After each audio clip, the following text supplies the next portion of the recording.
Hello viewers, I doctor SBK Lal welcome you all in my YouTube channel. मेरे YouTube channel में आपका बहुत बहुत स्वागत है। अगर आप इस चैनल पर नए हैं तो चैनल को लाइक, शेयर और सब्सक्राइब कर लें ताकि विविध विषयों से संबंधित जो वीडियो मैं इस पर डालते रहता हूं उसका नोटिफिकेशन आप तक आसानी से पहुंचे। आज का वीडियो बहुत दिलचस्प होने वाला है, इसलिए वीडियो में शुरू से अंत तक बने रहें। इस वीडियो को ज्ञान प्राप्ति और शिक्षा के उद्देश्य से बनाया गया है।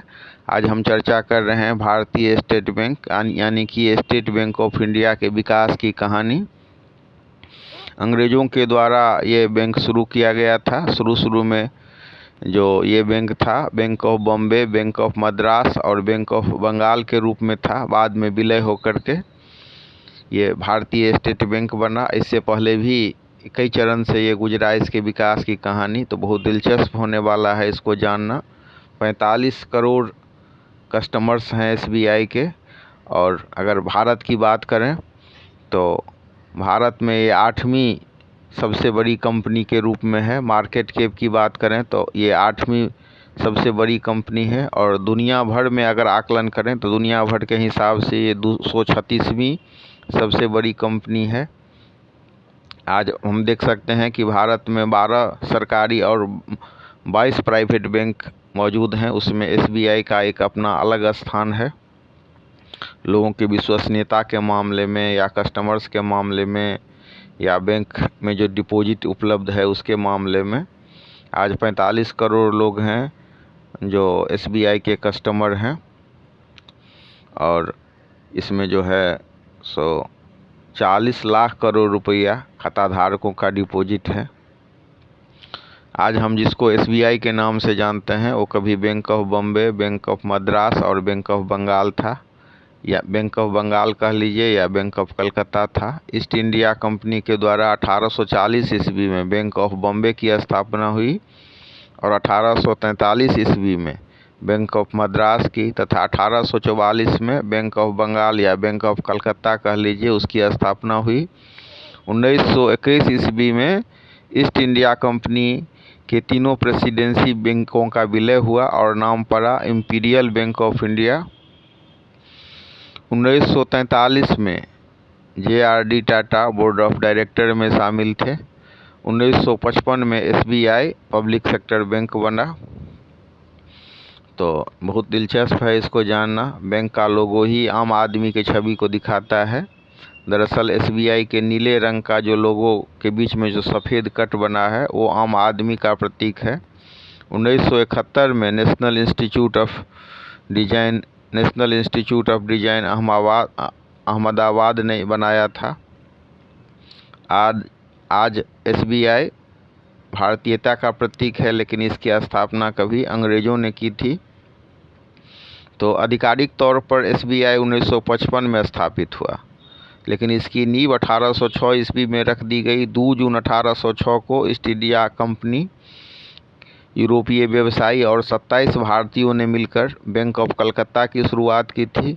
उस समय इस बैंक में डिपॉजिट की बात करें तो मात्र 50 लाख रुपये इसके कुल कैपिटल थे।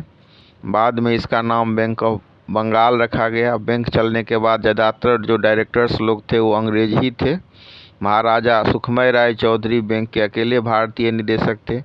इसके बाद ईस्ट इंडिया कंपनी ने 1840 ईस्वी में बैंक ऑफ बॉम्बे और 1843 ईस्वी में बैंक ऑफ मद्रास को गठित किया।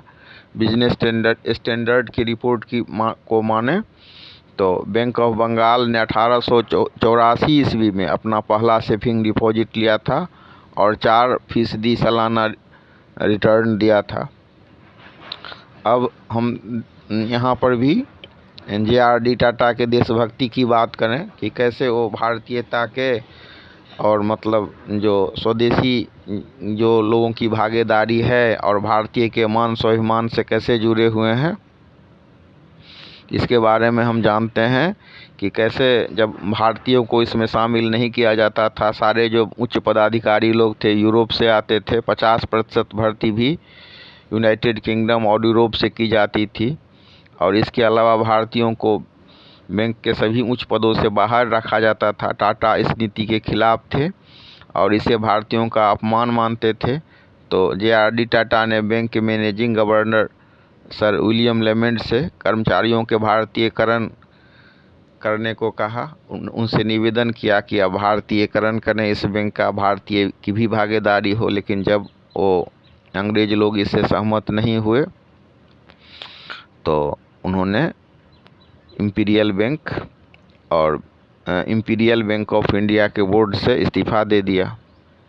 तो जैसा कि हमने चर्चा किया कि यही इम्पीरियल बैंक आगे चल करके भारतीय स्टेट बैंक बना। आज अगर हम देखें तो भारत में 22,000 से ज़्यादा इसके ब्रांच मौजूद हैं। 1 जुलाई 1955 में SBI की स्थापना हुई। इसके पहले चेयरमैन देश के वित्त मंत्री डॉक्टर जॉन मथाई बने थे। तो पहले बैंक पहले जो हमारा ये स्टेट बैंक ऑफ इंडिया है यानी कि SBI, तो शुरुआत में क्या था कि RBI के पास इसका 60% हिस्सा था। 2007 में RBI ने अपना पूरा स्टॉक्स भारत सरकार को ट्रांसफ़र कर दिया और अक्टूबर 1959 को स्टेट बैंक ऑफ हैदराबाद के साथ SBI का पहला मर्जर हुआ। इसके बाद SBI का मर्जर 7 बैंकों के साथ हुआ। तो इसमें state bank of Bikaner, Jaipur, Indore, Patiala, Travancore, Mysore और सौराष्ट्र शामिल थे। 2013 में जो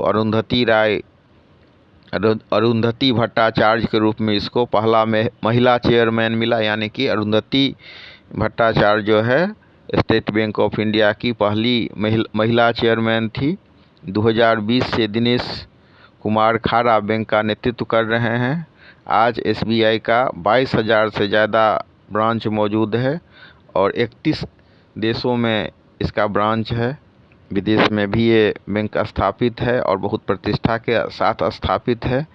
तो इस तरह से इसका जो हम आकलन कर सकते हैं कि इसका मार्केट कैप कितना है। तो 1955 में जो ये पब्लिक सेक्टर का बैंक का स्थापना हुआ, इसके अगर मार्केट कैप की बात करें तो 5.2 लाख करोड़ रुपया इसका मार्केट कैप है और डिपॉजिट के मामले में भी अव्वल है।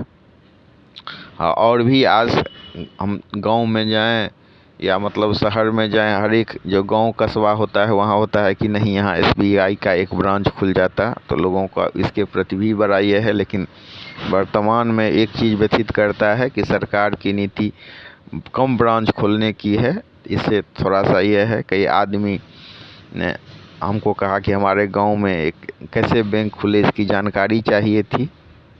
तो उसके लिए SBCL जो स्टेट बैंक का जो मीटिंग होता है राज्य सरकार का, उसके साथ मीटिंग में ये बात उठ आजकल बैंक बहुत ज़्यादा मुश्किल हो गया है खोलना, ब्रांच खुलवाना। लेकिन कई लोगों की इच्छा होती है कि हमारे गांव में स्टेट बैंक ऑफ इंडिया खुले, तो ऐसा है।